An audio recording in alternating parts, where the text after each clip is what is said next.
नमो अरिहन्ताणम्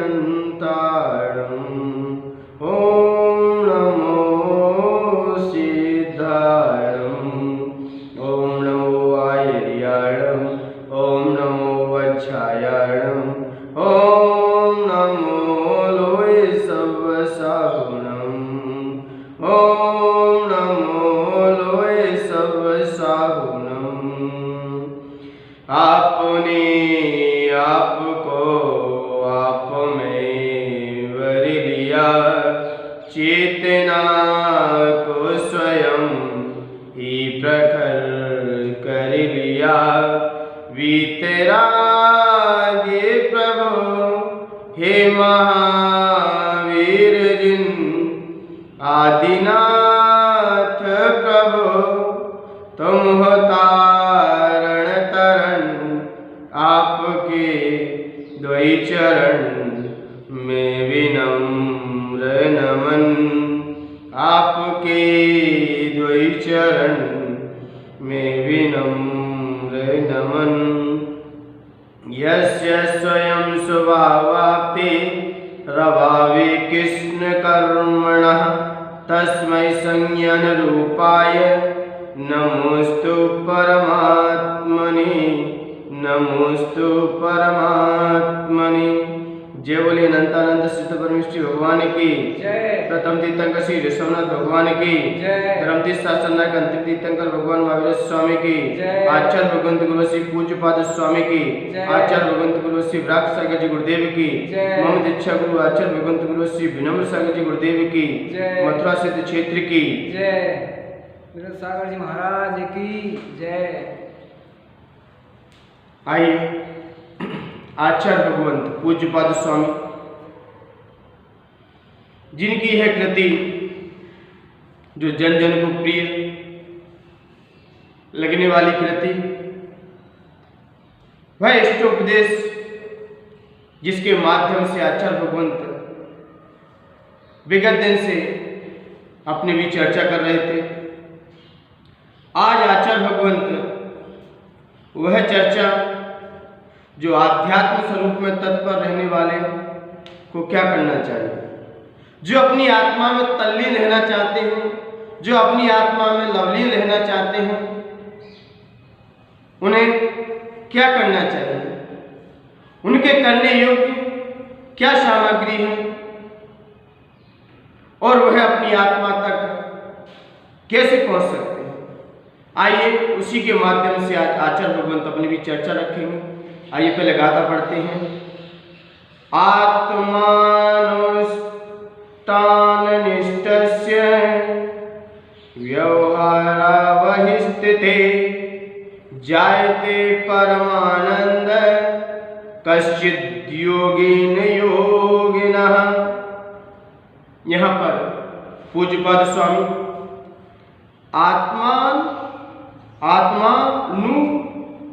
आत्मानुष्ठान निष्ठा से, आत्मा के अनुष्ठान से, आत्म ध्यान में लवलीन, बहिर्वस्थिता व्यवहार चारित्र से बाहर स्थित, बाहर ठहरे हुए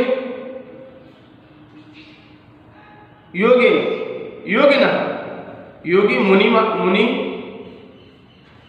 आत्मा योग ने आत्म ध्यान के द्वारा योगिन मुनि आत्म ध्यान के द्वारा कश्चित कोई अपूर्व परमानंद जायते उत्पन्न होता है। जब योगी मुनिराज बाह्य चारित्र से हटकर, जो बाह्य चारित्र है, जो कि 28 प्रकार के मूल गुण, 5 महाव्रत और 5 सम्मति और 60 आवश्यक आदि जो क्रियाएं हैं उनकी, इन 28 मूल गुणों से, इन 28 मूल गुणों की प्रवृत्ति द्वारा इनके बाधक कारणों की निवृत्ति रूप व्यवहार चारित्र होता है। इस चारित्र वाले मुराद जो हुआ करते हैं इनसे यदि हटकर, इनसे, इन क्रियाओं से हटकर और वो अपनी आत्मा में संलग्न होते हैं, ये बाहरी क्रियाएं जब तक रहेंगी तब तक हम उस आत्मा को भी नहीं समझ सकते। क्योंकि ये बाहर क्रियाएं जो हमने मूल गुण आदि धारण किए हैं, जो समति आदि हैं, इनसे जब हम हटेंगे, इनकी तरफ अपना मुख न करते हुए उस आत्मा में तल्लीन होंगे, तब मुराज कहीं जाकर उस आत्मा में लवलीन हो जाएंगे, तब उस आत्म स्वरूप को जान सकेंगे। कब? जब हम बाह्य चारित्र से हट जाएंगे। तो पहले तो हमें सबसे पहले यदि उस आत्मा में तल्लीन होना है, उस आत्म स्वरूप को जानना है, तो सबसे पहले हमें जीवन में संयम तो धारण अवश्य करना ही होगा। क्योंकि बिना संयम के हम अपनी बाह्य प्रवृत्ति को भी नहीं रोक सकते।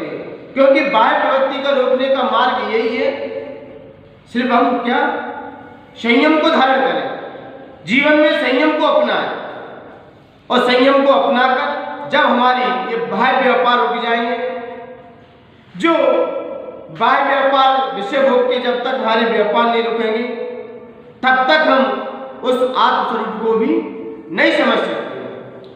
तो आचार्य भगवंतों ने कहा है कि ये संसार में हमारा तिलने का भाव नहीं है, और यदि हम तिलने का भाव नहीं रखेंगे तो हम संयम से भी प्यार नहीं करेंगे। और संयम से जिस दिन हमें प्यार हो जाएगा, उसी दिन समझना चाहिए हम इस संसार समुद्र से भी तिर सकते हैं। कहा है आचार्य भगवंत ने, ये अंधों की बस्ती है, इसमें कैसी मस्ती है, ये अंधों की बस्ती है, इसमें कैसी मस्ती है, यहाँ डोई कश्ती है, यहाँ डोई कश्ती है, तिरने का हो भाव यहाँ, संयम से कर प्यार यहाँ, तिरने का हो भाव यहाँ, संयम से कर प्यार यहाँ, फंस कर के कश्ती हो, फंस कर के कश्ती, यहाँ क्यों डोए रे, जीवन है पानी की बूंद कब मिट जाए रे हो, जीवन है पानी की बूंद कब मिट जाए रे, होनी अनहोनी हो, होनी अनहोनी कब क्या घट जाए रे, जीवन है पानी की बूंद कब मिट जाए रे। यहाँ पर आचार्य भगवंत कह रहे हैं कि ये संसार अंधों की बस्ती है। क्योंकि इस पंचम काल में जो भी जीव जन्म लेगा सब मिथ्यात्व में आएगा, सबका जन्म अंधे में होगा। क्योंकि दुनिया में भी चार प्रकार के लोग हुआ करते हैं। एक वो लोग हुआ करते हैं जो अंधेरे में आते हैं, अंधेरे में जीते हैं और अंधेरे से इस दुनिया से विदा हो जाते हैं। एक दुनिया में वो प्रकार के लोग हैं जो अंधेरे में आते हैं, अंधेरे में जीते हैं, लेकिन उजाले में चले जाते हैं। एक दुनिया में वो लोग हुआ करते हैं जो अंधेरे में तो आते हैं लेकिन उजाले में जीते हैं, वो उजाले में चले जाते हैं। और एक दुनिया में वो लोग हुआ करते हैं जो अंधेरे में आते हैं, उजाले में आते हैं, उजाले में जीते हैं और दुनिया को उजाला करके चले जाते हैं। मान्यवर, ऐसे ही अपना जीवन भी, अपना जन्म भी अंधेरे में हुआ, लेकिन हम अंधेरे में जिए, अंधेरे में मरण करें, ये सबसे बड़ा गुनाह है। क्योंकि पंचम काल है, पंचम काल में जो भी जीव आएगा सब अंधेरे में आएंगे, लेकिन हम अंदर से सम्यक्त्व को प्राप्त करके उस संयम पर आरूढ़ होकर उस आत्म तत्व को जानकर हम इस संसार से उजाला ग्रहण करते हुए हम उजाला करके इस संसार से विदा हो सकते हैं। लेकिन अंधेरे में चले जाएं, ये सबसे महागुनाह है। क्योंकि मनुष्य गति मिली हमें और इस मनुष्य पर्याय को धारण करके यदि हमने संयम को अंगीकार नहीं किया, अपने जीवन में संयम को धारण नहीं किया, तो मान्यवर आप में और त्रियंच में कोई अंतर नहीं है। बस त्रियंच में और आप में सिर्फ एक ही अंतर पड़ता है, सिर्फ आप व्यापार के माध्यम से, आप व्यापार बिजनेस के माध्यम से धन एकत्रित कर लेते हो, लेकिन त्रियंच के पास ऐसी व्यवस्था नहीं है। लेकिन सारी व्यवस्था देखी जाए तो वैसे सारी व्यवस्था त्रियंच और आप में कोई अंतर नहीं है। यदि हमने जीवन में अपने संयम को अंगीकार नहीं किया तो मान्यवर सम्यक तो आपको किसी भी गति में हो सकता है, चाहे त्रियंच गति हो, चाहे नरक गति हो और चाहे देव गति हो। सम्यक तो आप कोई भी गति में प्राप्त कर सकते हो, लेकिन संयम प्राप्त करने का स्थान है तो मनुष्य गति है, क्योंकि मनुष्य की शोभा संयम से ही है, दान से है, शील से है। और यदि हमारे जीवन में संयम नहीं है तो हमारा जीवन बिना ब्रेक की गाड़ी के समान है। जैसे गाड़ी में ब्रेक नहीं है, वैसे ही मनुष्य पर्यावरण की संयम नहीं है तो आपका जीवन जैसे बिना ब्रेक की गाड़ी होती है, उसमें ब्रेक ना हो और गाड़ी कितनी भी रफ्तार पे चल रही हो और किस खाई में गिरे कोई भरोसा नहीं। उसी प्रकार यदि हमने अपने जीवन में संयम को धारण नहीं किया, संयम को नहीं अपनाया, उस शील आचरण को अपने जीवन में धारण नहीं किया, तो मान्यवर आप किसी भी गति में जा सकते हैं, आप कोई भी गति में भ्रमण हो सकता है। आप यदि हमारे पास संयम है, संयम वो गहना है जो जीवन को हमेशा खुशहाल रखता है, हमेशा उत्थान की ओर रखता है, हमेशा ऊंचाई को दिला दिया करता है। इसलिए मान्यवर इस संयम के माध्यम से व्यक्ति अपनी इस आत्मा को भी परमात्मा पद की यात्रा करा सकता है। मान्यवर संयम ही जीवन में बात बनाता है और संयम के माध्यम से हम अपने जीवन में उस ऊर्जा को कलेक्ट करते हैं। जिस प्रकार पानी का बांध न बनाया जाए, पानी को इकट्ठा करके यदि बांध न बनाया जाए तो कोई उससे इलेक्ट्रॉनिक आदि पैदा नहीं कर सकता, उससे ऊर्जा पैदा नहीं कर सकता, क्योंकि जब तक हम पानी का बांध नहीं बनाएंगे तब तक हम ये लाइट भी उत्पन्न नहीं कर सकते। और जिस दिन बांध बन जाता है उस दिन ऊर्जा भी प्रकट हो जाती है। उसी प्रकार संयम के माध्यम से हम अपने जीवन में बांध बनाते हैं, उस ऊर्जा को कलेक्ट करते हैं और उस ऊर्जा को इतना कलेक्ट करते हैं उसके माध्यम से हम ध्यान पर आरूढ़ होकर उन कर्मों को भी नष्ट कर देते हैं। क्योंकि संयम के बिना हमें ध्यान की भी सिद्धि नहीं हो सकती और ध्यान के माध्यम से ही हम उस आत्मस्वरूप को हम जान सकते हैं, उस आत्मस्वरूप को हम पहचान सकते हैं। और ध्यान गृहस्थों के तो आचार्य भगवंत ने वैसे भी ध्यान नहीं कहा है। उन्होंने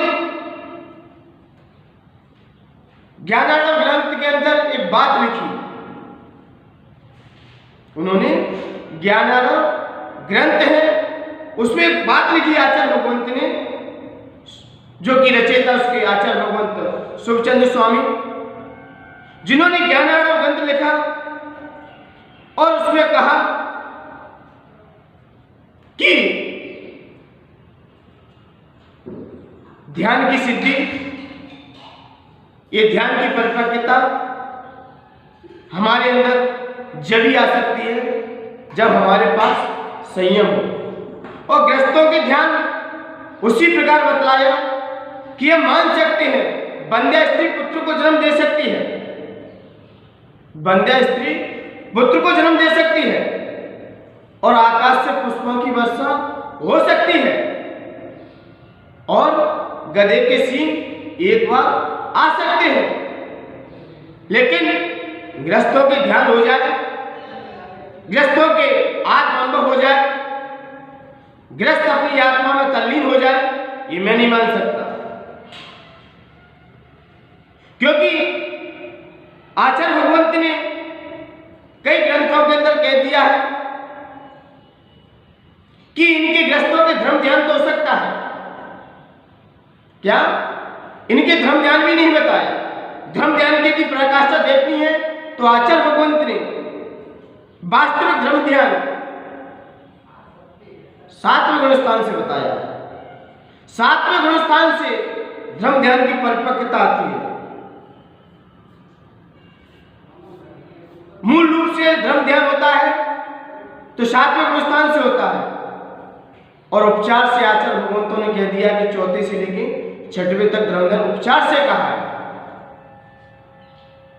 लेकिन वास्तविक धर्म ध्यान की यदि पराकाष्ठा जाननी है तो 7वें गुणस्थान से होती है, और 7वां गुणस्थान जब तक हमारे जीवन में संयम नहीं है तब तक वह गुणस्थान भी नहीं बन सकता। इसलिए तीर्थंकरी क्यों ना हो, भले तीर्थंकर है, तीर्थंकर प्रगति की सत्ता है इनके अंदर, लेकिन जब तक वह संयम उनके अंदर नहीं आएगा तब तक वह उस परमात्मा पद को भी प्राप्त नहीं कर सकते, उस परमात्मा तक नहीं पहुंच सकते। क्योंकि संयम के माध्यम से ही उस आत्मा की सिद्धि हो पाती है, उस परमपिता परमात्मा तक पहुंच जाते हैं। इसलिए मान्यवर यहाँ पर संयम को अपने जीवन में धारण करके हम इस मनुष्य गति को भी सार्थक सफल कर सकते हैं। लोग कहते हैं कि पंचम काल में मोक्ष तो है नहीं, क्या पंचम काल में मोक्ष है नहीं, फिर संयम धारण करने से फायदे क्या है? संयम धारण करने से फायदे क्या है? चौथा काल आएगा या विदेश क्षेत्र जाएंगे, वहां पर संयम लेकर और इस पर्याय को सार्थक करते हुए उस सिद्धता को प्राप्त कर लेंगे। लेकिन अभी संयम धारण करने से फायदे क्या है? मान्यवर, यदि मैं आपसे चिंतन देना चाहूं, आपको सोचने के लिए मजबूर करना चाहूं, आप जरा चिंतन कीजिए। मुझे पता है कि पंचम काल में मोक्ष नहीं है, लेकिन टिकट तो मिल सकती है। अरे अभी टिकट कटा लो यहां से, जब यात्रा जब करनी होगी तब कर लेंगे, लेकिन टिकट कटाने में क्या जा रहा है?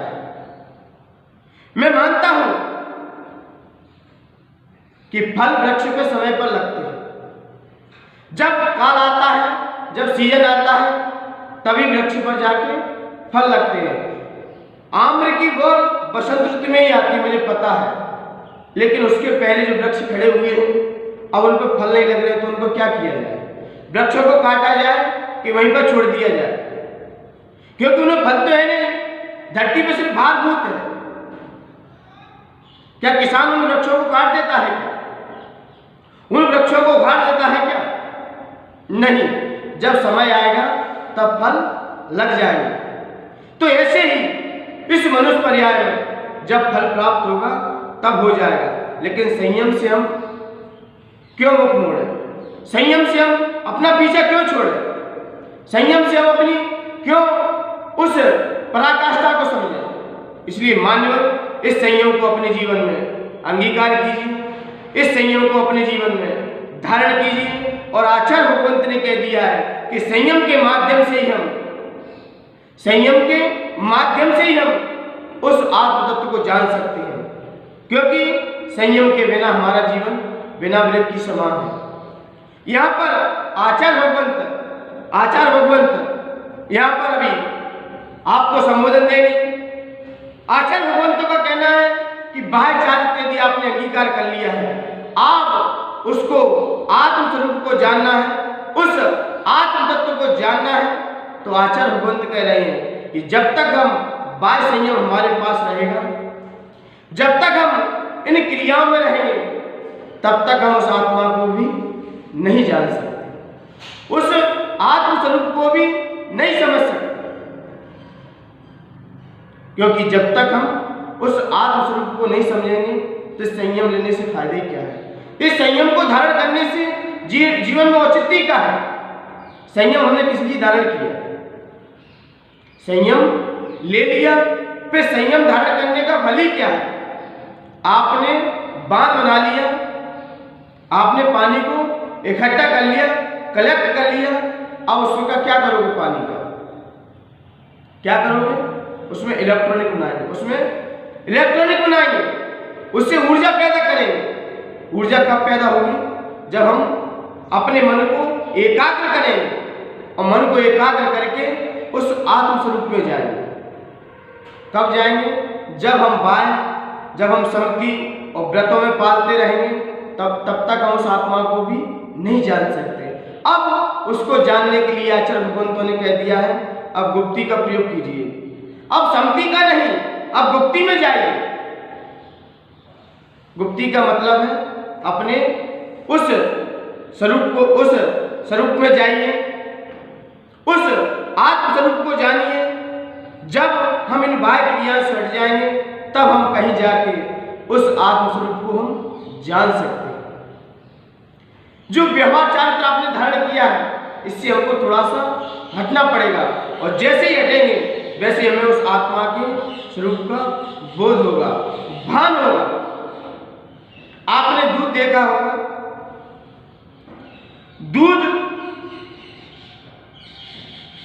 दूध का जब तक खोआ नहीं बनता, जब तक दूध अपना अस्तित्व नहीं खो देता, तब तक वह खोआ भी नहीं बनता। और जैसे ही दूध अपना अस्तित्व होता है तो खोआ की प्राप्ति हो जाती है। कब? जब हम बाहर से ये व्यवहार चारित्र जो दूध के समान है, जब तक ये नहीं हटेगा तब तक हम उससे उस परमात्मा पद को भी नहीं समझ सकते। आप दूध भी कह रहा है कि दूध को पहले खोइए, उसके बाद खोआ को प्राप्त कीजिए, क्योंकि दूध का स्वाद अलग है और खोए का स्वाद अलग है। और यदि दोनों पीना चाहो तो दोनों के स्वाद एक साथ नहीं आ सकते, दोनों का अनुभव एक साथ हो ही नहीं सकता, सबका अलग अलग होगा। ऐसे ही जीवन में व्यवहार चारित्र की अनुभूति अलग है और आत्म अनुभूति अलग है। जो निश्चय चारित्र है, जो हमारी आत्मा में विराजमान है, और व्यवहार चारित्र जो शरीर से धारण किया जाता है, जब तक हम व्यवहार चारित्र से नहीं हटेंगे तब तक हम निश्चय चारित्र को भी नहीं जान सकते। और जैसे ही आप व्यवहार चारित्र से हटते चले जाओगे, आप उस निश्चय चारित्र तक पहुंच जाओगे। उस निश्चय चारित्र को भी आप जीवन में समझ जाओगे। जब आपने बालक देखा होगा, बालक घर पर लड्डू खाता है, उसे लड्डू प्रिय लगता है, उसे मिष्ठान अच्छा लगता है, तो उसे मिष्ठान अच्छा लगता है, प्रिय लगता है, और वो लेकर के भाग जाता है। छोटे छोटे बच्चे क्या लड्डू आदि खाते हैं, अभी दीपावली आ रही है तो कई बच्चे लेकर के उन्हें एकांत में जाके खाते हैं कि कोई मुझे देख ना ले, मुझसे कोई छीन ना ले। तो माँ क्या कहती है कि बेटा घर पे ही खा लो, घर पे ही आप खा लो, क्योंकि बाहर जाओगे तो हाथ मुंह बिगड़ जाएगा, आप बाहर अंदर ही अच्छे से खा लो। लेकिन बच्चे नहीं मानते, बोलते नहीं, यहाँ कोई मेरे भाई देख लेंगे या कोई मेरे मित्र आ जाएंगे तो वो मुझसे मांग लेंगे, लेकिन मुझे क्या प्रिय है, मुझे लड्डू प्रिय है, इसलिए मैं लड्डू एकांत में खाऊंगा जाकर। वह बालक जाता है और एकांत में जाकर लड्डुओं को खाने लगता है, वह मिष्ठानों को खाने लगता है। मतलब हमारा कहने का अभिप्राय यही है। ऐसे उसी प्रकार योगी एकांत स्थान में जाकर उस आत्मरस का अनुभव करते हैं, उस आत्मरस का चिंतन करते हैं, उस आत्मरस में लवलीन हो जाया करते हैं। कब? जब एकांत स्थान में बैठते हैं, क्योंकि एकांत स्थान में बैठने वाले व्यक्ति, एकांत स्थान में बैठने वाले योगी ही उस आत्मस्वरूप को जान सकते हैं। अपनी उस एकत्वता में जैसे ही प्रवेश करते हैं, उस एकत्व में जैसे ही प्रवेश होता है उनका, तभी वे आत्मा के नजदीक पहुंच जाते हैं, फिर उसका रसास्वाद लेते हैं। क्योंकि ये चारित्र में, ये बाह्य चारित्र में हमें वह अनुभूति नहीं हो सकती जो हमें अंतरंग आत्मा से अनुभूति होती है। इसलिए आचार्य भगवंतों ने कह दिया यहाँ पर कि योगी किसे कहते हैं और उनके परम आनंद की प्राप्ति कब होती है। तो यहाँ पर बता दिया कि स्वस्वरूप में निष्ठ होना योग है, और ऐसे योगों के साधन करने वाले महात्मा को योगी कहते हैं। जब हम ऐसे साधनों को जुटाएं अपने जीवन में, उस साधनों को अपने जीवन में प्रकट करें कि हमें अपनी आत्मा की अनुभूति कहाँ किस जगह होगी, तो हम उस आत्मरूप को भी जान सकते हैं और प्राप्त कर सकते हैं। इसलिए मान्यवर यहाँ पर आचार्य भगवंतों ने कह दिया कि योगी अपनी आत्मा में ऐसा खो जाता है फिर उसे कोई दिखाई नहीं देता। जब वह एकांत स्थान पर ध्यान करता है, ऐ मिक्को खलि शुद्धो दंसन नाम मयु सदा अरूपी, जब ऐसा चिंतन करता है, ऐसा मंथन करता है, तब उसे कहीं जाके उस आत्मरस का अनुभव हो पाता है। क्योंकि आत्मरस का अनुभव होने के लिए बस थोड़ा पल लगता है, थोड़ा समय लगता है, वह रस को भी छक लेता है मान्यवर। लेकिन उसके पहले हमें कई बाउंड्री खींचनी पड़ती है, आप गुलाब जामुन बनाते हैं, दूध लेके आते हैं, दूध लेके आए और दूध को पहले आपने खो दिया, दूध को खोया तो खोआ प्राप्त हुआ, और जैसे ही खोआ प्राप्त हुआ तो आपने उसका क्या गुलाब जामुन बनाए। तो जैसे गुलाब जामुन बनाए और जैसे गुलाब जामुन आपके पास आएंगे, आपको चखने में कितना समय लगेगा, उनका रसा स्वाद लेने में आपको कितना समय लगेगा, क्षण भर लगेगा, एक पल लगेगा। कब? जब तक हम दूध को नहीं खोएंगे तब तक हमें रसगुल्ला का स्वाद भी नहीं आ सकता। और स्वाद कितने समय के लिए आता है? एक क्षण के लिए, एक पल के लिए, लेकिन समय कितना लग जाता है बनाने के लिए। उसी प्रकार आत्म अनुभव करने के लिए हमें पहले बाह्य संयम धारण करना पड़ता है, फिर बाह्य संयम से भी हमें उससे थोड़ा सा मुखरित होना पड़ता है, और जैसे उससे हटते हैं तब कहीं जाके हम अंतरंग चारित्र में जाकर पहुंचकर उसका रसास्वाद कर सकते। इसलिए मान्यवर हमें उस रसास्वाद का ये अनुभव करना है। ये बाह्य सामग्री ये बाह्य चारित्र तभी कार्यकारी है जब हम अंतरंग उस चारित्र को समझ जाएं, उस चारित्र को जान जाएं। और योगी अपनी आत्मा में ऐसे तल्लीन हो जाता है कि उसे कुछ दिखाई नहीं देता। क्योंकि कहा है आचार्य भगवंतों ने, गमों में डूबने वाली यहाँ सारी ये बस्ती है, गमों में डूबने वाली यहाँ सारी ये बस्ती है, गमों से जो उठा ऊपर यारों कोई वो हस्ती है। खुशी को देखना हो तो दिगंबर संत को देखो, खुशी को देखना हो तो दिगंबर संत को देखो, न कोई गम नजर आता यहाँ मस्ती ही मस्ती है, न कोई गम नजर आता यहाँ मस्ती ही मस्ती है।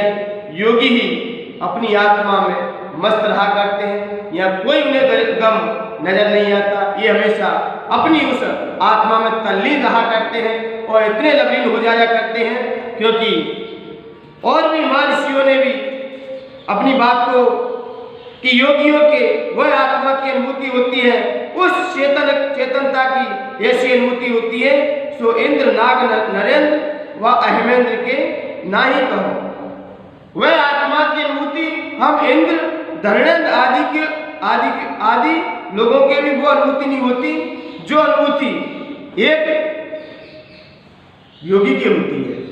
उस योगी की इतनी एक पल की अनुभूति ऐसी होती है कि अहेमेंद्र के जो शरीर आदि के सुख हैं, जो इंद्रों के जो सुख हैं, मन वचन काय से यदि उस चेतना के सामने रख दिया जाए तो वह चेतना भी उत्कृष्टता को प्राप्त हो जाएगी, और ये सारी इनकी जो अनुभूति है वह भी फीकी पड़ जाती। इसलिए मानव योगी की वो अनुभूति होती है जिसे हम शब्द से बांध नहीं सकते, जिसे हम शब्द से प्रोहित नहीं कर सकते।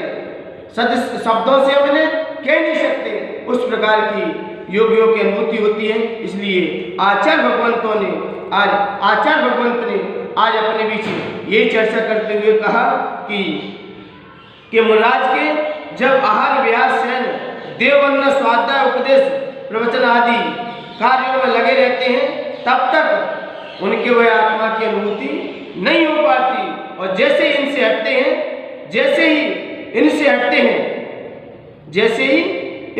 हैं तब वह कहीं जाके उस आत्मा में लवलीन हो पाते हैं और तभी उस शुद्ध स्वरूप का रसास्वाद करके आत्मा में तल्लीन हो जाया करते। इसलिए मान्यवर, आपने इस आत्मा की अनुभूति को जाना, आप भी अपने जीवन में उस आत्मा की अनुभूति कीजिए। जिस दिन हमारे अंदर ये आत्मा की अनुभूति होने लगेगी, उस शुद्धात्म स्वरूप की अनुभूति होने लगेगी, उस दिन ये संसार हमें ये चुल्लू भर उसी दिन दिखाई देने लगेगा। ये तो चुल्लू भर पानी के समान है। इसलिए मान्यवर, इस संसार की असारता को समझते हुए उस आत्मा की सारता को प्राप्त करें, तभी हमारा जीवन सफल और सार्थक हो सकता है। इन्हीं पवित्र पुनीत भावनाओं के साथ जय बोलिए आचार्य भगवंत गुरु श्री पूज्यपाद स्वामी के आचार्य भगवंत गुरु श्री